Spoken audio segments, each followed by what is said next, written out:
पूछा, गुरुवर ऐसा कोई पाठ स्तोत्र वगैरह है क्या जिसका पाठ करने से संतान की वृद्धि हो, घर में बच्चों की तरक्की हो? तो उस समय एक संतान गोपाल स्तोत्र का वर्णन इस ग्रंथ में किया है और अपने अपने मोबाइल में इसको रिकॉर्ड आप कर लें। सुबह जब आप जप करते हैं तो उस समय मोबाइल चालू करके आप रख दें और इस स्तोत्र को जरूर सुनें। यह स्तोत्र वह अद्भुत स्तोत्र है जो संतान प्राप्ति के लिए किसी वरदान से कम नहीं है। पहले मैं पूरा स्तोत्र आपको सुनाता हूँ, फिर उसका व्याख्यान भी सुनाऊंगा। तो आप अपना अपना मोबाइल और उसमें रिकॉर्ड कर लेंगे। आप मुझे बाहर से भी सुन पा रहे हैं, वह भी, और अपने मोबाइलों से लोगों को ये भेजते भी रहे। मंत्र में बड़ी ताकत है। जब काम दवा से नहीं चलता तो काम दुआ से चलता है। आइए, क्या कहा, मैं शुरू कर रहा हूं। इसका नाम है संतान गोपाल स्तोत्रम। ओम नमो भगवते वासुदेवाय। जब भी आप ग्रंथ पढ़ते हैं तो ओम नमो भगवते वासुदेवाय, भगवान नारायण से संबंधित जो भी ग्रंथ है, ओम नमो भगवते वासुदेवाय बोल करके ही फिर उस ग्रंथ को आप पढ़िए। तो श्री समकमल पत्राक्षम देवकी नंदनम हरिम सुत संप्रीत हे कृष्णम नमामि मधुसूदनम। नमाम्यहं वासुदेवं सूत संप्राप्तये हरिम यशोदांगगतं बालं गोपालं नन्दनन्दनम्। अस्माकं पुत्रलाभाय गोविन्दं मुनिवन्दितं। नमाम्यहं वासुदेवं देवकी नन्दनं सदा। गोपालं डिम्बकं वन्दे कमलापति अच्युतं। पुत्रशाप्राप्त हि कृष्णं नमामि यदुपुङ्गमं। पुत्रकामेष्टिफलदं कन्याक्षं कमलापतिं। देवकी नन्दनं वन्दे सुतसंप्राप्तये मम। पद्मापते पद्मनेत्रः पद्मनाभः जनार्दनः। देहि मे तनयं श्रीशः वासुदेव जगत्पते। इसमें हर एक श्लोक में परमात्मा से पुत्र मांगने के लिए ये स्तुति की गई है, समझ लीजिएगा। यशोदांगगतं बालं गोविन्दं मुनिवन्दितं। अस्माकं पुत्रलाभाय नमामि श्रीसच्युतं। श्रीपते देवदेवेश दीनार्तिहराच्युतः। गोविन्द मे सुतं देहि नमामि त्वां जनार्दनं। भक्ति कामद गोविन्द भक्तं रक्ष शुभप्रदं। देहि मे तनयं कृष्ण रुक्मिणी वल्लभ प्रभु। रुक्मिणीनाथ सर्वेश देहि मे तनयं सदा। भक्तांदर पदमाक्ष त्वामहं शरणं गतः। इसके नीचे का जो श्लोक है उसमें पूरे हरिवंश पुराण का सार है, ये समझ लो। पूरा स्तोत्र आपसे नहीं आता तो ये एक श्लोक भी बोल लेते हैं तो ये बड़ा प्रभावी है। जैसे पूरी भागवत के लिए एक बड़ा अच्छा श्लोक है, कृष्णाय वासुदेवाय हरये परमात्मने पृथक क्लेश नाशाय गोविंदाय नमो नमः। तो वह श्रीमद् भागवत के 10वें स्कंद के अध्याय नंबर 73 का 16 नंबर का श्लोक है। अब संतान गोपाल स्तोत्रम ये पूरा नहीं आप कर पा रहे हैं तो ये है तो संतान चाहने वाले जनों को मैंने तो यहाँ तक कहा है कि गर्भ में संतान हो तो नारी क्या करे। रामायण के बालकांड की कुछ चौपाई है राम जन्म की। जा दिन ते हर गर्भ आए, वहाँ से लेके नौमी तिथ मदमास पुनीता, ये सब लगभग 9-10 चौपाइयाँ हैं। इनका वह उच्चारण करे। गर्भ में संतान है, संतान गोपाल स्तोत्र का पाठ करे। पूरा नहीं कर सकती है तो यह श्लोक वो याद कर ले जो मैं बोल रहा हूँ। इस श्लोक का, इस स्तोत्र का 11 नंबर का श्लोक है। क्या है? देवकी सुत गोविंद वासुदेव जगत्पति। देहि मे तनयं कृष्ण त्वामहं शरणं गतः। एक बार फिर बोल रहा हूँ। देवकी सुत गोविंद वासुदेव जगत्पति। देहि मे तनयं कृष्ण त्वामहं शरणं गतः। एक बार फिर बोल रहा हूँ। देवकी सुत गोविंद वासुदेव जगत्पते। देहि मे तनयं कृष्ण त्वामहं शरणं गतः। ये यानी हे देवकी पुत्र, हे गोविंद, हम आपकी शरण में आए हैं आप हमारी झोली में एक पुत्र प्रदानित कर दीजिएगा। ये भगवान से स्तुति की गई है। देहि में तनयम, हे भगवान आप मेरी झोली में तने मुझे एक पुत्र दे दीजिएगा। ताम हम शरणम गता, हम आपकी शरण में आए हैं। देवकी पुत्र गोविंद वासुदेव, हे जगन्नाथ, हे श्री कृष्ण मुझे पुत्र दीजिए। मैं आपकी शरण में आया हूं या हम आपकी शरण में आए हैं। इसका अर्थ यह है, वासुदेव जगद्वंद श्रीपते पुरुषोत्तम, देहि में तनयम कृष्ण ताम हम शरणम गतः। कंजाक्ष कमलानाथ पर कारुणिकोत्तम, देहि में तनयम कृष्ण ताम हम शरणम गतः। सुबह घृत का दिया जला के पीले वस्त्र पहन करके यदि इस स्तोत्र का पाठ किया जाए, श्रवण किया जाए, बहुत बड़ा चमत्कार हो जाएगा। स्वयं हरिवंश पुराण इसके लिए साक्षी है। लक्ष्मी पते पद्मनाभ मुकुंद मुनिवंदिता, देहि में तनयम कृष्ण ताम हम शरणम गतः। कार्य कारण रूपाय वासुदेवाय ते सदा, नमामि पुत्र लाभार्थ सुखदाय बुधायते। राजीव नेत्र श्रीराम रावणारे हरे कवे, तुभ्यं नमामि देवेशः तनयं देहि मे हरे। अस्माकं पुत्र लाभाय भजामि त्वां जगत्पते, देहि मे तनयं कृष्णः वासुदेव जगत्पते। श्रीमान नीमान चोरः गोपी वस्त्रापहारक, देहि मे तनयं कृष्ण वासुदेव जगत्पते। अस्माकं पुत्र संप्राप्ति कुरुष्व यदुनंदन, रमापते वासुदेव मुकुंद मुनिवंदितः।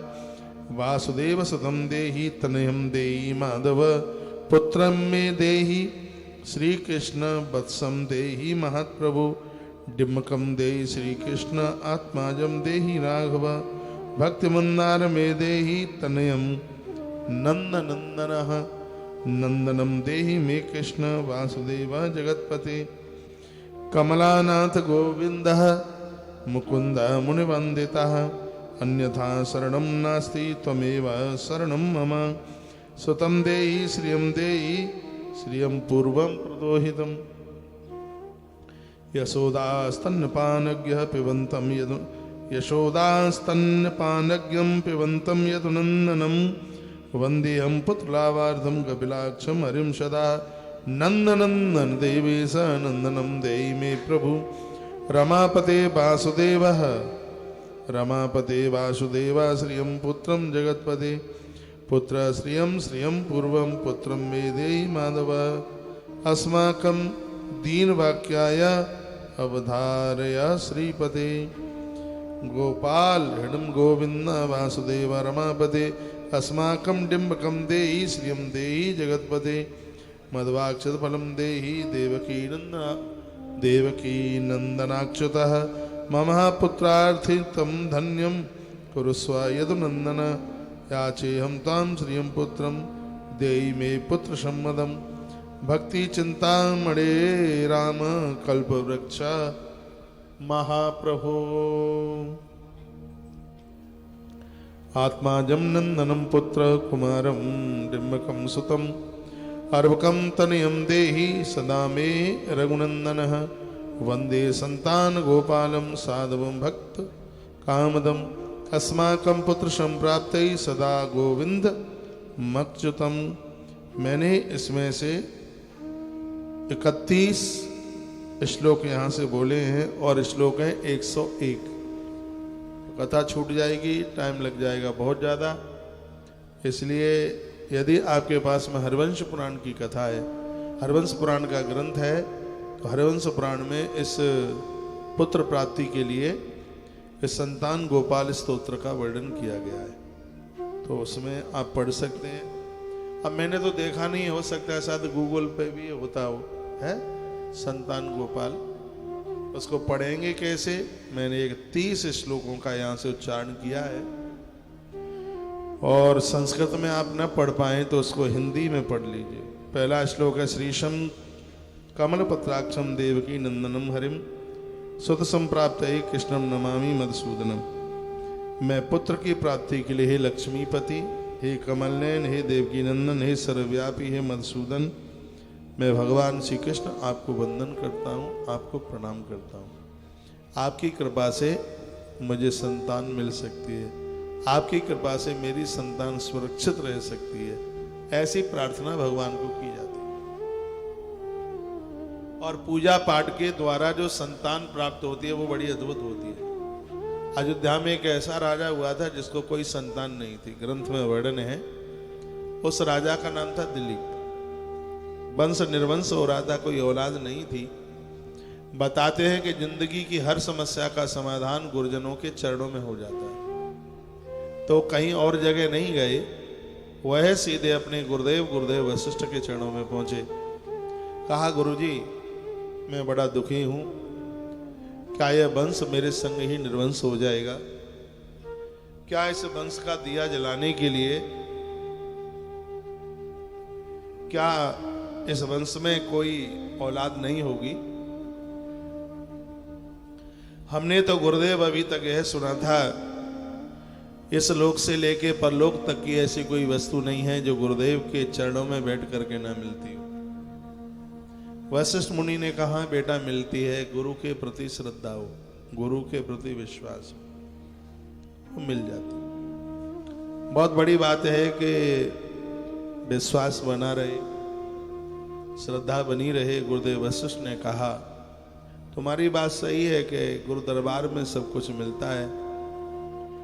श्रद्धावान लभते ज्ञानम, श्रद्धा होनी चाहिए, ज्ञान भी श्रद्धावान को ही मिले, भक्ति भी श्रद्धावान को भी, भगवान भी श्रद्धावान को, ये चीजें प्राप्त होती हैं। कहा, गुरुवर मेरी दृष्टि में आपसे बढ़कर के तो कोई है ही नहीं।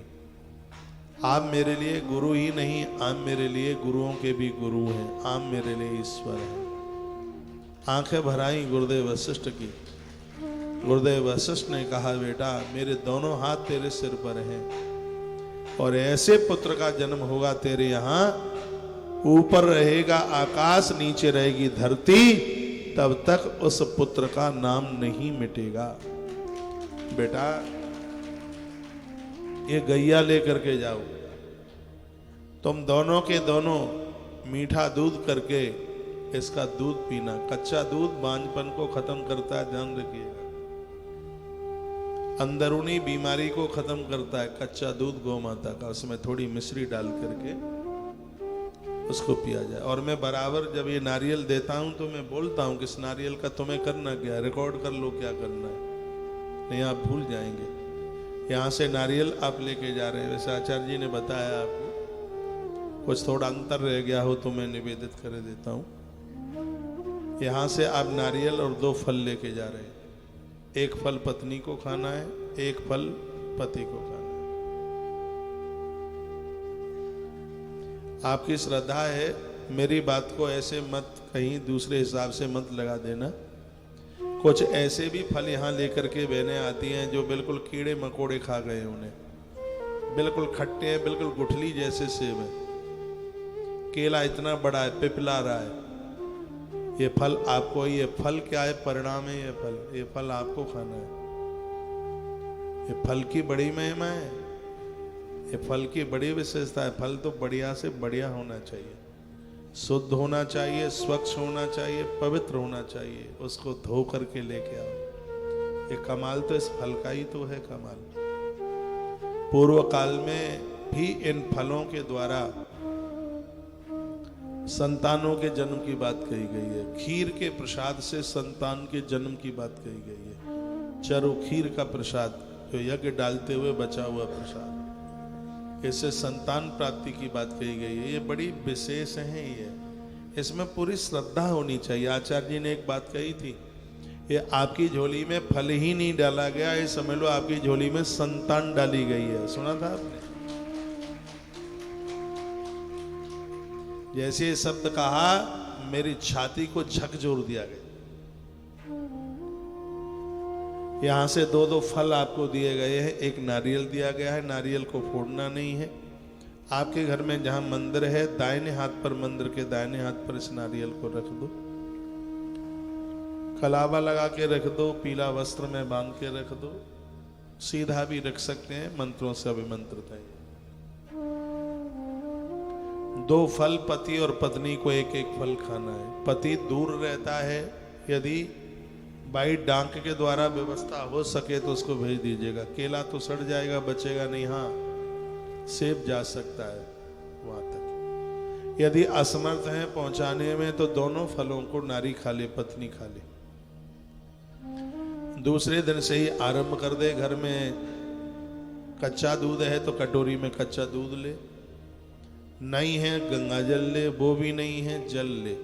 पूर्व दिशा की तरफ मुंह करके, यदि अपने मंदिर में बैठे हैं तो मंदिर की तरफ मुंह करके दाहिने हाथ पर दिया जला करके रखकर एक पटा लगाइए। पटे पर पीत वस्त्र आप बिछाइए, उसके ऊपर लड्डू गोपाल जी को बिठाइए।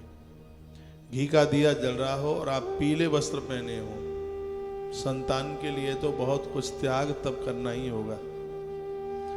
तो यह करके आप लड्डू गोपाल जी को सामने बिठा करके रीढ़ की हड्डी सीधे करके तुलसी या बैजंती की माला पर इस मंत्र का जप कीजिए।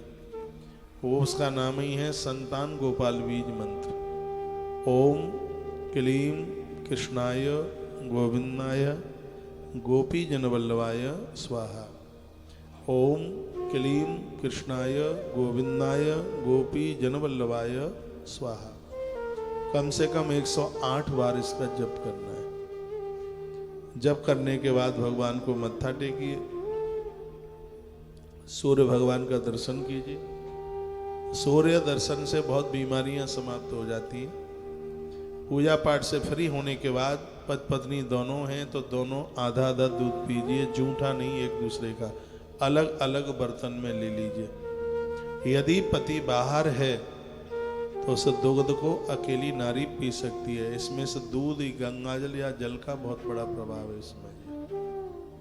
ये आपके उदर में जाना चाहिए। नारी का ऋतुकाल है, वो पूजा में नहीं बैठ सकती, तो घर में उसकी सास ये काम कर सकती है, घर में उसकी ननद ये काम कर सकती है। माँ के प्रति संकल्प लेके, यदि पहले से कोई बेटी वगैरह है और बेटी बड़ी है, बेटा है नहीं, तो अपनी माँ के प्रति वो बेटी भी माँ का स्मरण करके ये कर सकती है। लेकिन वो दूध जल और गंगा जल को भले ही ऋतुकाल है उसे ये प्रसाद में देने के लिए जरूर दीजिए। मैं एक बात कहना चाहूँगा, ऋतुकाल में भगवान का प्रसाद लेने से बिल्कुल भी किसी भी प्रकार का अपराध नहीं होता। ऋतुकाल में मानसिक भाव से भगवान की पूजा करने का कोई अपराध नहीं होता। ऋतुकाल में मानसिक भाव से आप ईश्वर का नाम जपते हैं तो कोई भी किसी भी प्रकार का अपराध नहीं है। उस समय बस आप देवी देवताओं को स्पर्श मत कीजिए, छूइए मत। मानसिक भाव से भगवत स्मरण आप कर सकते हैं। जैसे आप कथा में यहाँ आते हैं, यहाँ नहीं कहीं भी आते हैं, आपको प्रसाद मिला और आप घर लेके गए, सबको आपने बांटा, वो प्रसाद उस नारी को भी आप दे सकते हैं जो ऋतुमती है, जो ऋतु समय में है, उसको आप दे सकते हैं। तो जैसे ही आप एक माला जप करेंगे, यदि हो जाए तो इस स्तोत्र का भी जप कर लेना। इसमें गोपाल सहस्र नाम भी बहुत प्रभावशाली है। ये जप करके वो कटोरी का जल है या गंगा जल है या दूध है, ये उस नारी को दे दीजिए, वह उसको पी ले। प्रतीक्षा करे, इंतजार करे। सुबह शाम घी का दिया भगवान के मंदिर में जलाना है और थोड़ा मृत्यु भोज को खाने से वो बचे। मृत्यु भोज यानी जो त्रयोदशी में जो रस पगड़ी का जो अन्न होता है वो ठीक नहीं है, वो बढ़िया नहीं है, अच्छा नहीं है। जो मरे गिरे का होता है ठीक नहीं है, बढ़िया नहीं है। मुझे तो ध्यान भी नहीं है, पता नहीं कितने बरसों से मैंने अन्न नहीं खाया। उस नारी के लिए, उस पुरुष के लिए थोड़ा इसका परहेज होना चाहिए। ऐसी चीजें न लें जिनका भोग भगवान को लगता नहीं है। प्रसन्न चित्त रहे। मैं एक बार नहीं 100 बार बोलूंगा, जब काम दवा से नहीं तब काम दुआ से होता है। यहाँ से मैं नारियल देता हूँ, ये बाजार की खरीदी हुई चीज मैंने दे दी ऐसा नहीं है, इसमें मेरी प्रार्थना भगवान को होती है।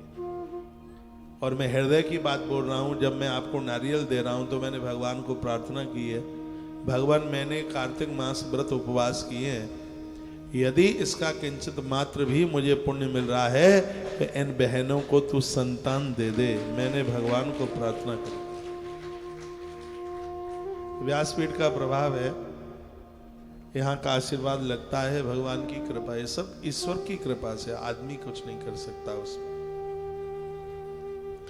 जब तक काम ना हो जाए नारियल को अपने यहाँ रखिए, बच्चा जन्म ले ले, फिर उसको नदी में बहते हुए पानी में प्रवाहित कर दीजिएगा। फिर एक बार आप तुलसी वन आश्रम जरूर आइएगा। कल भी 2-3 बहनें आई हैं, रिकॉर्डिंग भी हमने की है। एक बहन ने कहा महाराज जी 7 वर्ष के बाद, कल शाम की बात है, ये बच्चा 7 साल के बाद में हुआ है और मुझे डॉक्टर्स लोगों ने कहा था कि बच्चे होने के कोई चांसेज नहीं है, तो मैं इस तरह की कोई दिक्कत परेशानी है। लेकिन भगवान की कृपा से इतना चुलबुला बच्चा बेटा इस व्यासपीठ से नारियल के एक नहीं बहुत ट्वेंस हुए हैं, 2-2 बच्चे हुए। और एक बड़े आनंद की बात है, ईश्वर की क्या लीला है, कमाल है। ज्यादातर ऐसे 99% पुत्रों का ही जन्म हुआ है।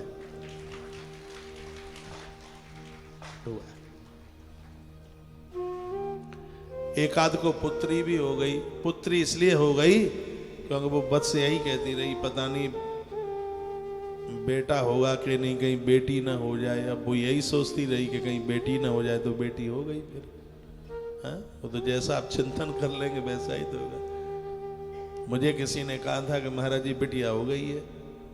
मैंने कहा नारियल तो मैंने बेटे के लिए दिया था, बिटिया हो कैसे गई?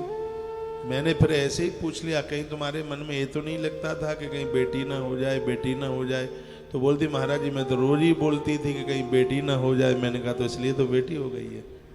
हाँ, तो ज़्यादा बेटी बेटी का चिंतन करती रही है। ज़्यादातर ऐसे यहाँ से यही प्रार्थना करके नारियल दिया गया है कि आपके घर की वंश वृद्धि न रुके और आपके घर में एक बेटा आकर के किलकारी भरे।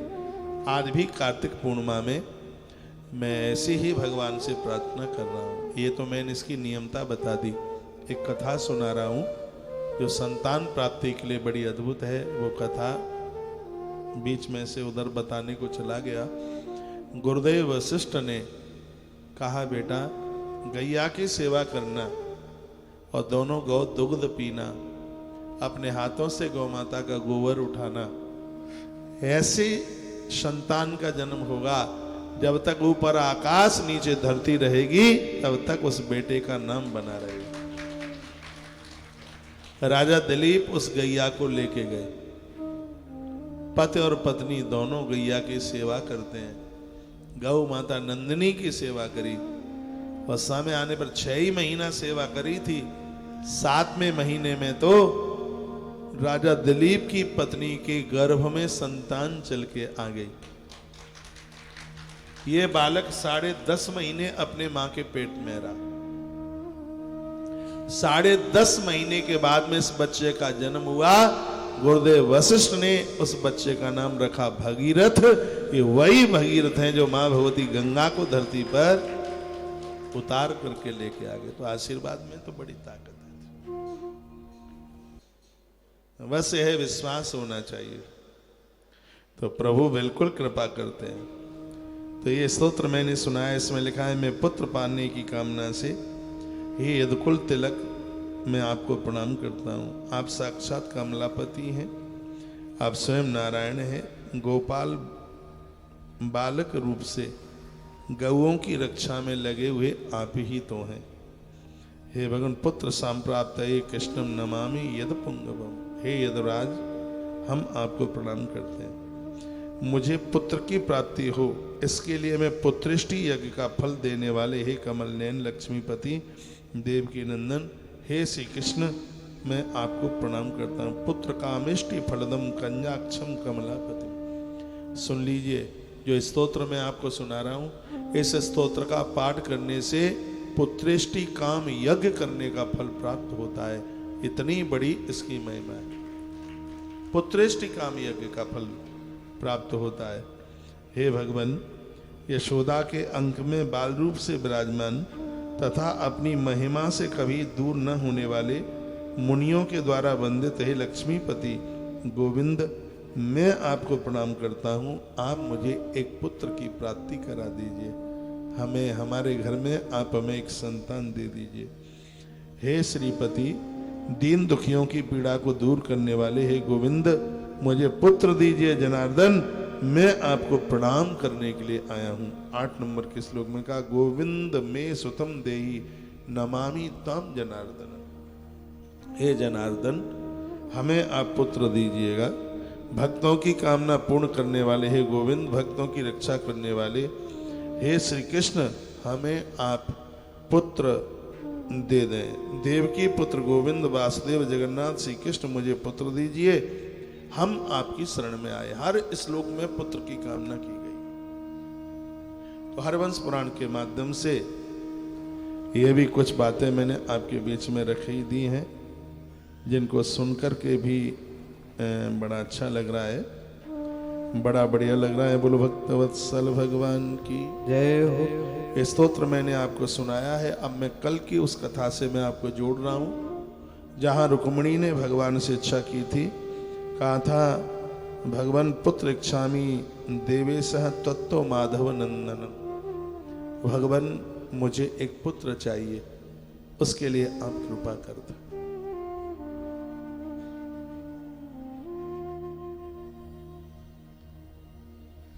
बातें तो बड़ी अद्भुत हैं। इसमें लिखा है कि वो खानदान अपने घर के पुत्र वधू से कभी उर्ण नहीं हो सकता, जिस नारी ने तुम्हारी वंश वृद्धि के लिए तुम्हें एक संतान दी है, उसके द्वारा तुम्हारे पूर्वजों को तृप्ति मिली है, उनका आत्म कल्याण हुआ है। इसलिए नारी से ना लड़ा करें, नारी से झगड़ा ना करें। जो स्त्रियों का पैसा खाता है, बड़ी इसमें बातें लिखी हुई हैं, उन्हें पुत्र अभाव का शोक करना पड़ता है। मैंने बहुत बार कहा, वैधव्य माताओं से कर्जा मत लीजिए, ले भी लिया है ब्याज सहित वापस कीजिए। पुजारियों से, मंदिर के पुजारियों से पैसा मत लीजिए, लिया है जल्दी वापस कर दीजिए। ये कुछ चीजें ऐसी हैं जिनकी वजह से स्त्री पुरुष निसंतान हो जाते हैं। कालका पुराण में तो लिखा है कि जो नवरात्रि के व्रत उपवास नहीं करते, जिन घरों में दिए जोत नहीं जलाई जाती, माँ का बंधन पूजन नहीं होता, कालका पुराण में स्पष्ट लिखा है, जो नारी नवरात्रि नहीं मानती, माँ दुर्गा को नहीं मानती, उसको बंधन पूजन नहीं करती, ऐसी देवी, ऐसी स्त्री संतान के लिए तरसती रहती। अब ये बात मैं ये बोल रहा हूं, जिनको संतान नहीं है, आप यहाँ आए हैं, आप अपना मन छोटा ना करें।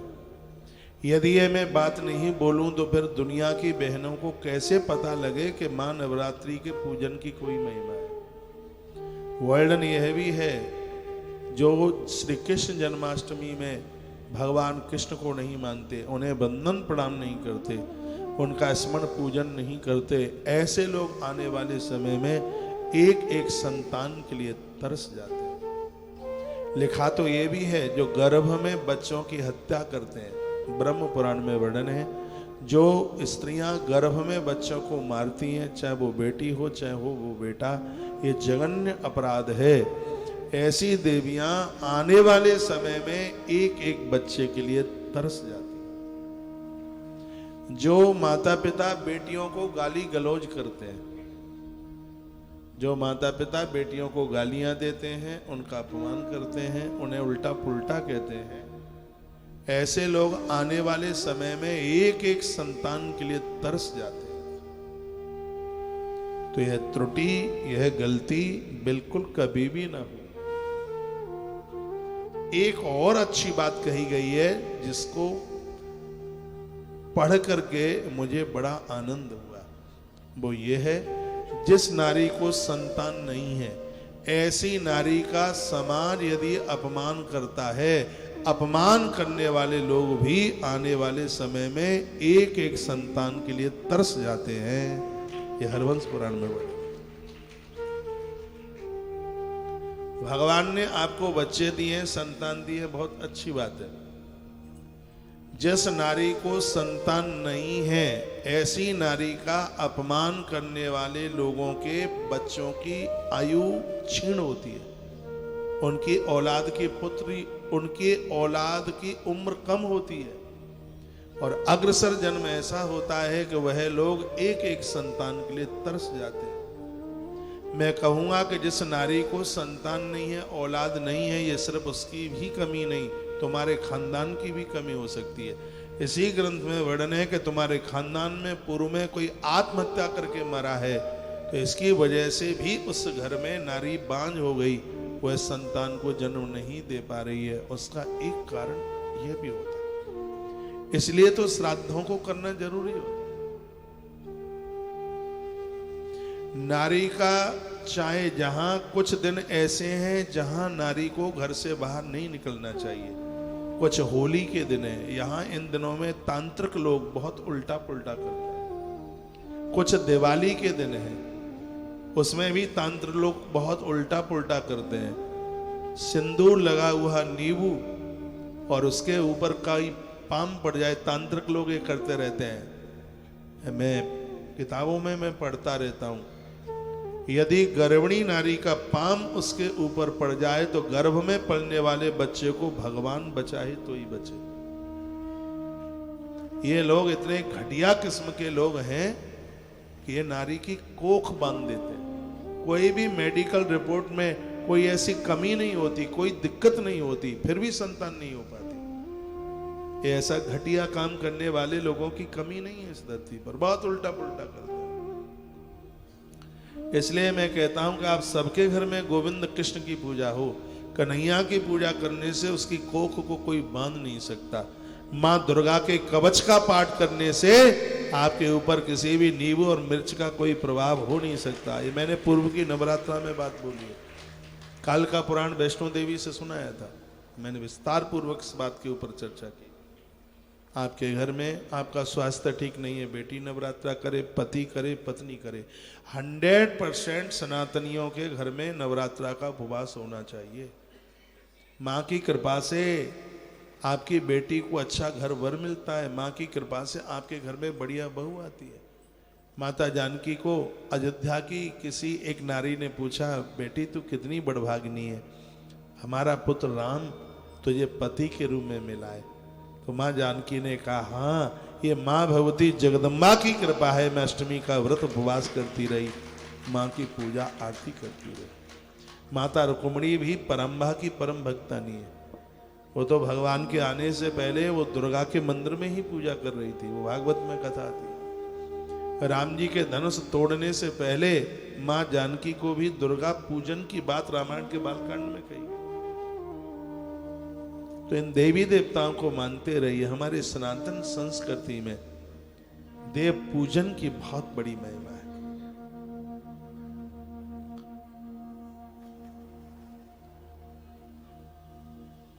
बातें तो बहुत हैं, संक्षिप्त बात कर रहा हूं, आगे बढ़ना है। जिन घरों में बुजुर्गों का आदर है, माने है, सम्मान है, दुनिया की जितनी भी बहुएं मुझे सुन पा रही हैं, मकर संक्रांति के दिन अपने सास ससुर के चरण धोकर चरणोदक लीजिए, इससे भी कोख हरी भरी रहती है। चरणोदक लीजिए और अपने पियर से, अपने पैसों से नहीं, जो आपके पास बटुआ में उससे नहीं, अपने पियर से सास के लिए साड़ी वगैरह सामान मंगाइए, ससुर साहब के लिए वो जो वस्त्र पहनते हैं वो मंगाइए, ये चरणामृत लीजिए। लेकिन ऐसा नहीं है कि पूरे साल भर सास ससुर से लड़ते रहें और संक्रांति के दिन चरणोदक तलवा धो के पी ले। इनके प्रति श्रद्धा रखिए, इनके आशीर्वाद से बहुत कुछ शुभ हो जाता है, बहुत कुछ बढ़िया हो जाता है। आप इनका मैं तो समझते नहीं हैं, मैंने ग्रंथों में इनकी महिमा पढ़ी है, इनका आशीर्वाद लगता है, वृद्धों का बहुत आशीर्वाद लगता है। इनकी कृपा तो बिल्कुल सावन की तरह बरसती है। आप में वो बहनें इतनी बड़भागिनी हैं जिन्हें अपने सास ससुर के संग रहने का सौभाग्य प्राप्त हो रहा है। तुम्हारा आदमी धन कमाने के लिए घर से दूर गया है, या तो उन्हें साल में एक आध बार अपने यहाँ बुलाते रहिए, या आप साल में कुछ समय निकाल करके उनके पास जाइए। वर्ष में कुछ दिन इनके वहां अधिकार उसकी और रस्सा तोड़ करके वो भागी, पूरी कॉलोनी के चक्कर लगा के आ गई। आगे गैया, पीछे हम 10 पहलवान। हमने कहा कुछ भी हो जाए गाय को पकड़ के ही लेके आना है। गैया को पकड़ के लेकर के आए। रात को बज गया 1। हमने कहा आश्रम तभी लौटेंगे जब गैया को लेके आएंगे। तो रात को 1 बजे उसको बांध बूंद करके और पकड़ करके और फिर ट्रैक्टर से खींच करके उसको ले आए। खूंखार गाय, उसके ऊपर हमने हाथ फेरना शुरू किया। और ये मैं प्रमाण देता हूं, हाथ घुमाते घुमाते वो गैया इतनी बदल गई कि आश्रम के बच्चे उसकी टांगों के नीचे लेटने लगे, उसकी टांगों के नीचे से निकलने लगे।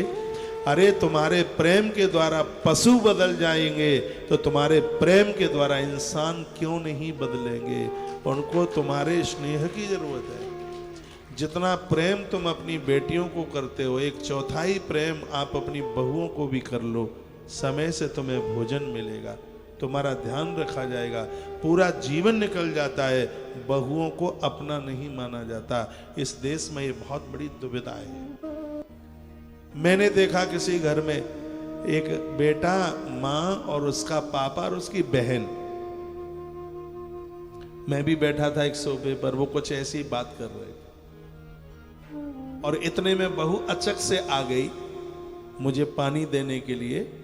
वो चारों के चारों ऐसे बंद हो गए उसको देख करके जैसे बिजली चली गई हो। मैंने कहा क्या हो गया है, आप बोल क्यों नहीं रहे, आप क्यों बात नहीं कर रहे हैं? ऐसे करे मेरे सामने डोकरी ऐसे ऐसे। मैंने कहा हुआ क्या है? कहा नहीं कुछ बातें ऐसी हम बहू के आगे नहीं कर सकते हैं। मैंने कहा कारण? का अपने पियर में बोल देगी। मैंने कहा बहू को विवाह को कितना समय हो गया? बोलती है 12 साल। मैंने कहा माँ जी धिक्कार है, 12 साल हो गए इस बहू को घर में आए हुए, अभी तक इस बहू को तुम अपने घर का मेंबर नहीं मान पाए। तो कैसे तुम कल्पना कर सकोगे कि बहुएं तुम्हारी सेवा करें? सच मानिए इनको बहुत पराया माना जाता है। और मैं अपनी बहनों को भी कहूंगा, जितना ध्यान तुम अपने माता पिता का रखते हो, इतना ध्यान तुम अपने सास ससुर का भी रखो, तो सगरे देवता तो तुम्हारे आंगन में होंगे। दिन में 10 बार फोन करते हो तुम अपने घर में। आटा गूंथा तो फोन, मम्मी पापा कैसे हैं?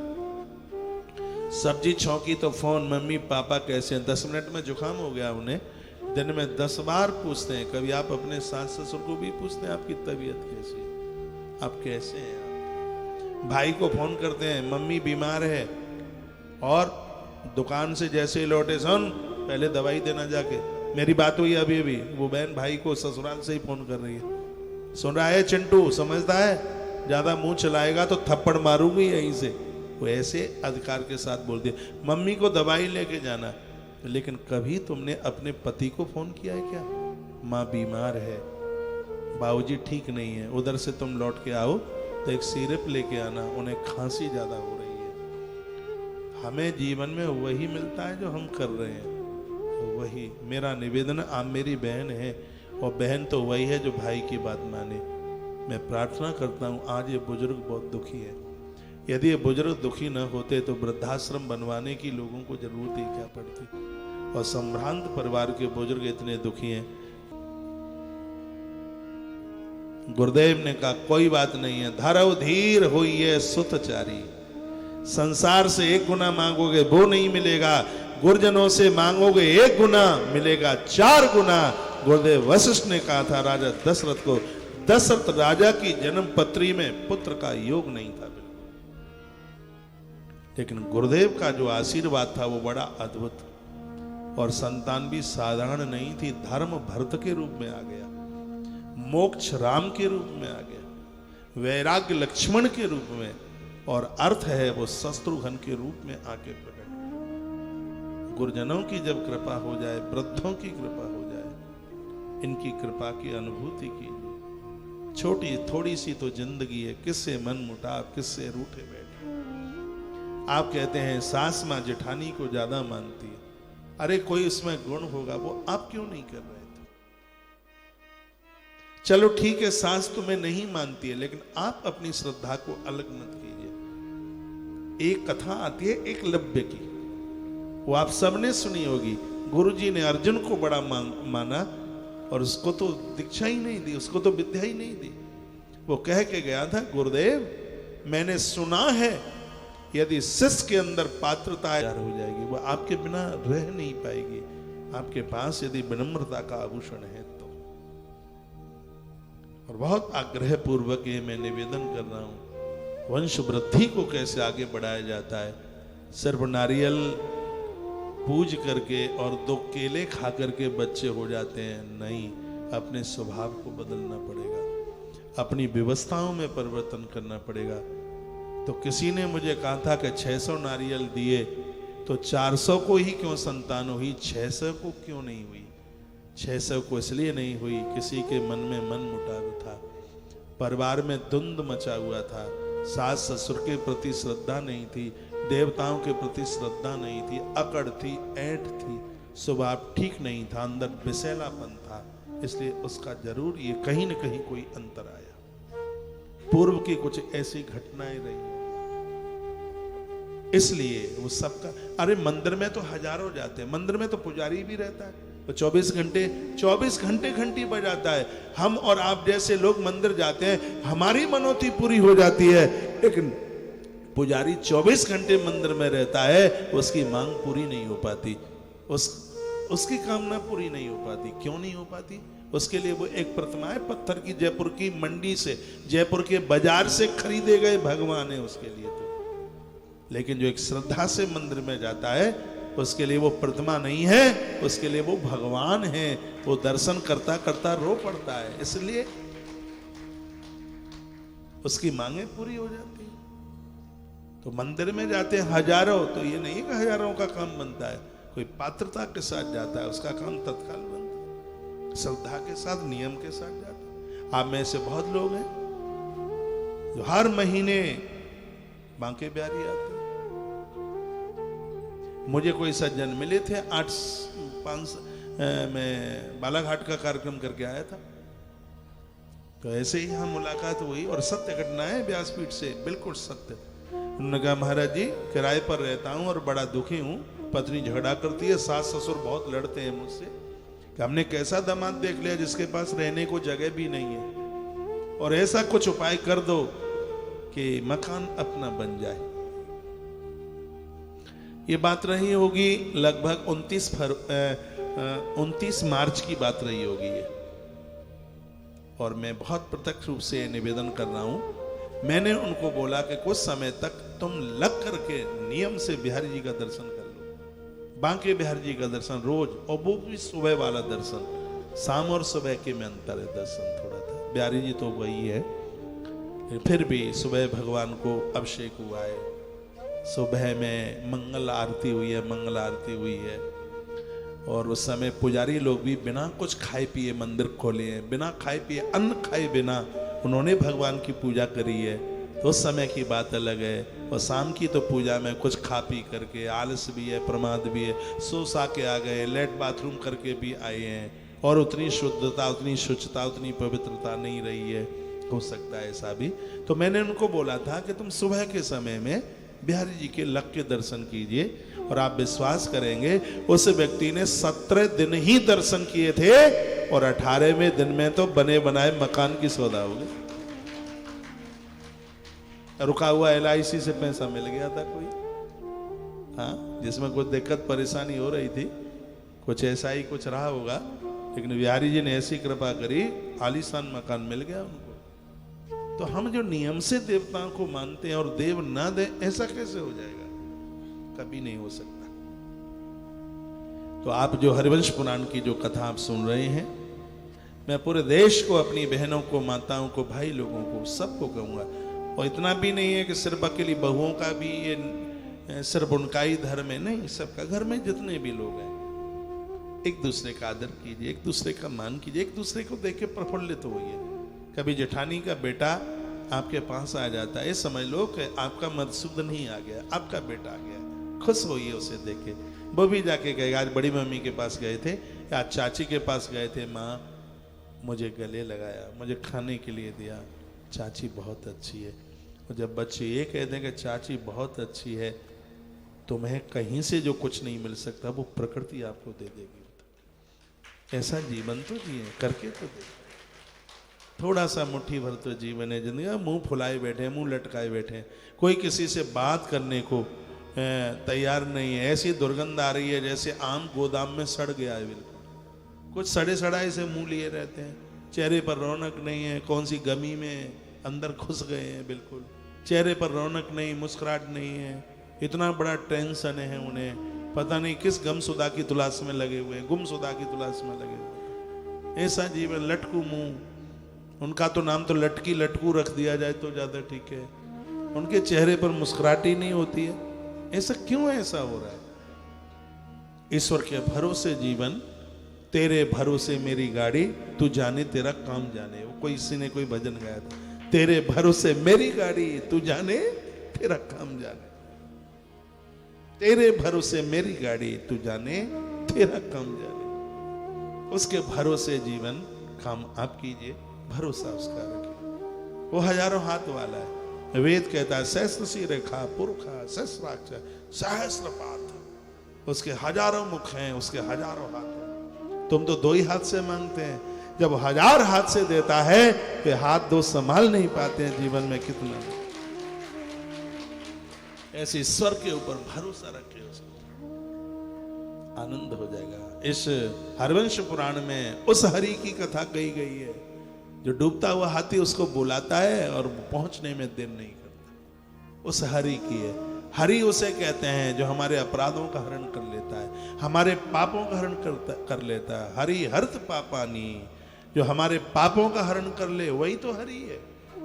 और जब जीवन में जब कोई अपराध नहीं रहता, प्रायश्चित जिंदगी का हो जाता है, तब इस धरती पर संसार का सुख और ईश्वर के प्रति आनंद, दोनों चीजें प्राप्त हो जाती हैं।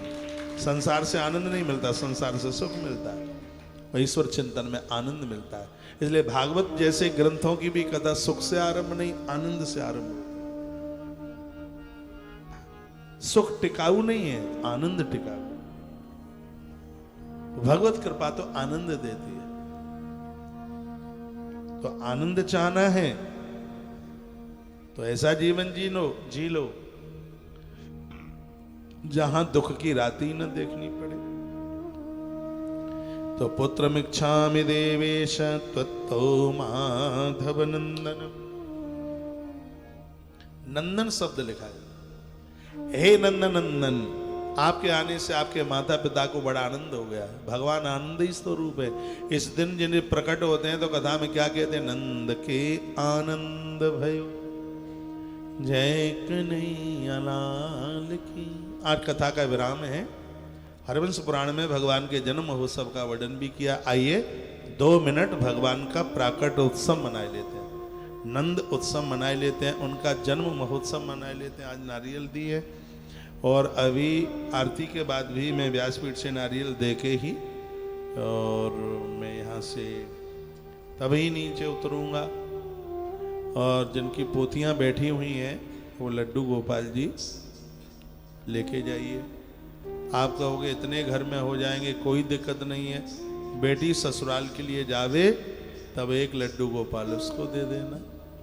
हाँ, कभी पियर में आप जाएं और तुम्हारी भाभी तुम्हें राखी बांधे, तुम्हारी भाभी को तुम राखी बांधो, तो उस समय उपहार के रूप में उसे लड्डू गोपाल दे देना।